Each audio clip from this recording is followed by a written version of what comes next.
متحدين أجواء البرد القارس، توافد الناخبون في زيمبابوي على مراكز الاقتراع للإدلاء بأصواتهم على أمل إحداث تغيير في سياسة بلادهم.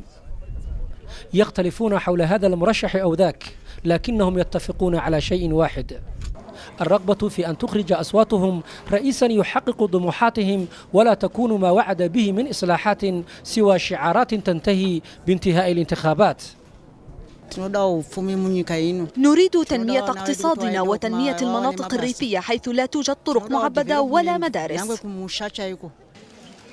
لا إحصاءات ولا مؤشرات لتحديد من يكون الأوفر حظا في الفوز بكرسي الرئاسة، لكن جانغراي متفائل بأن الناخبين سيصوتون لصالحه لإنجاح محاولته الثالثة للتغلب على موغابي. نحن متفائلون أن كل واحد من الناخبين سوف ينحاز ويصوت لصالح التغيير الذي ناضلنا لأجله منذ 40 سنة.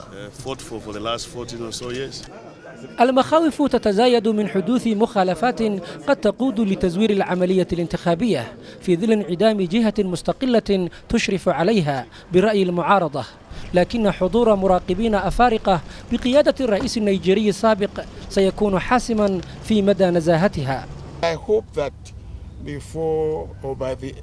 آمل أنه بحلول نهاية اليوم سوف نحصل على المزيد من التقارير من فرقنا في الميدان، وإذا كانت الأمور تسير كما تسير الآن نستطيع أن نقول إننا نجحنا. زيمبابوي مرة أخرى على موعد مع تجربة تجعل الجميع في حالة انتظار لما ستسفر عنه نتائج العملية الانتخابية. في مثل هذا المشهد توجه الزيمبابويون في عام 2008 إلى صناديق الاقتراع في انتخابات قادت البلاد نحو أعمال عنف أثرت على حياة المواطنين، وما يأملونه اليوم هو أن تثير الانتخابات هذه نتائج إيجابية قد تنهي سنوات من المعاناة وتحقق لهم حياة كريمة. عمر محمود، الجزيرة، من العاصمة الزيمبابوية هراري.